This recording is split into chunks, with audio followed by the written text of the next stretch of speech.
बिस्मिल्लाहिर्रहमानिर्रहीम। आज के दिन शजरकारी के हवाले से एक मुहिम जो शुरू हुई है पूरे पाकिस्तान में, और गवर्नमेंट ऑफ बलूचिस्तान का भी इनिशिएटिव था। तो इस सिलसिले में आज के दिन सिर्फ तकरीबन 80,000 पौधे पूरे बलूचिस्तान में लगाए जाएंगे एक दिन में आज। और जो प्लान है हमारा तकरीबन वो इस सीज़न में कोई 12 लाख का है कि 12 लाख फ़ौरन हम इस सीज़न में पौधे और दरख्त लगाएंगे बलूचिस्तान में। ये पूरा प्रोग्राम जो है ये तकरीबन 5 साल पे इसका एक एक्सटेंशन है, जिसमें तकरीबन मेरा ख़्याल कोई कितने करोड़ 25 करोड़ तकरीबन दरख्तों का है जिसका लगाने का है, और एज़ पर रिक्वायरमेंट मुख्तलिफ़ इलाकों में मुख्तलिफ़ स्पीशीज़ के हवाले से है। तो एक मुहिम है, इसमें गवर्नमेंट कुछ और प्लान्स भी कर रही है। एक तो नॉर्मल है कि पूरे डिस्ट्रिक्ट्स में हर इलाकों में स्कूल्स में लोग हैं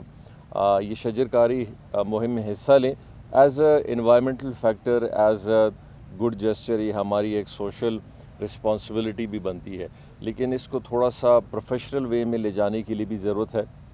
और ख़ासकर जो कॉन्क्रीट स्कीम्स हैं जिनके तहत हम इसको पूरे बलूचिस्तान में फैलाना चाहते हैं, और ख़ासकर उन इलाकों में जहाँ पे पानी के हवाले से कई अपॉर्चुनिटीज़ ज़्यादा हैं, जहाँ कहीं बारानी बहुत ज़्यादा मौसम बेहतर है, ख़ासकर मूसा खेल और इन इलाकों की तरफ। और बहुत सारे ऐसे इलाके भी बलूचिस्तान में हैं जहाँ पे शजरकारी करना बहुत मुश्किल है, लेकिन वहाँ ऑल्टरनेट स्पीशीज़ जो तकरीबन कम पानी के हवाले से या कम बारिशों पे भी उग सकते हैं। तो एक ओवरऑल स्कीम है, इस पे तकरीबन गवर्नमेंट इनिशिएटिव ले रही है, और अपने कैबिनेट में हालिया में आपने देखा होगा कि हम जो फॉरेस्ट्री का जो हमारा एक्ट है जो कि बहुत पुराना है, जिसको तकरीबन मेरा ख़्याल 1800s में इनिशिएट किया गया था, फिर तकरीबन 1970 के बाद उस पर कोई ख़ास पेशरत नहीं हुई, यानी कि तकरीबन 100 साल का अरसा भी गुज़र चुका है, लेकिन हम इन्वायरमेंटल और फॉरेस्ट्री में अभी तक ये बात तय नहीं कर पाए कि हमें करना क्या है। लेकिन इंशाल्लाह 2019 में जो हम एक्ट ला रहे हैं अब पूरा कॉम्प्रिहेंसिव है, और ये एक्ट बहुत अरसे बाद आ रहा है, और इंशाल्लाह इसको हम इनिशिएट कर रहे हैं, जिसमें हम पूरा एक प्लान देंगे कि हमें इस पूरे शजरकारी में इन्वायरमेंटल फैक्टर को मद्देनज़र रखते हुए फॉरेस्ट्री को बलूचिस्तान में किस तरह के बढ़ाना है, और कौन कौन सी चीज़ों की तरफ जाना है जो यहाँ के ओवरऑल इन्वायरमेंट को अच्छा इम्पैक्ट भी दें, और ज़रूरत के हिसाब से भी एक प्रॉपर साइज़ की। बलूचिस्तान बहुत बड़ा है और वहाँ हर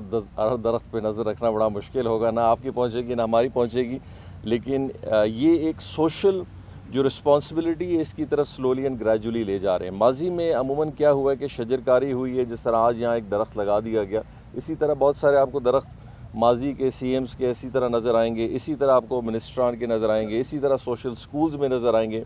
ये है, हर जगह मौजूद है, लेकिन जो तरतीब अभी हम जिसको थोड़ा सा डिफरेंट करना चाह रहे हैं कि बलूचिस्तान में पैचेस बनाने की ज़रूरत है, कि हम एज ए स्कीम इसको लाएँ कि 100 एकड़ का 200 एकड़ का एक इलाका है, उसमें बाकायदा आप एक फॉरेस्ट्री का प्लान करें, प्रॉपर फॉरेस्ट्री वहाँ लगाई जाए, उसकी मेंटेनेंस हो, वहाँ का एक सिस्टम हो। अभी वो आपकी बात बिल्कुल ठीक है कि माजी में मैंने लगाया, आपने लगाया, इदारों ने लगाया, कहाँ लगाया, किस तरह लगाया, कोई कॉन्क्रीट नज़र नहीं आता। लेकिन हमारा इस साल का जो प्लान वो यही है कि हम बाकायदा इसको पैचेस में लगाएंगे, एक तरतीब से एक एरिया में लगाएंगे, ताकि उसका इम्पैक्ट भी अच्छा हो और नज़र भी सही तरीके से आए।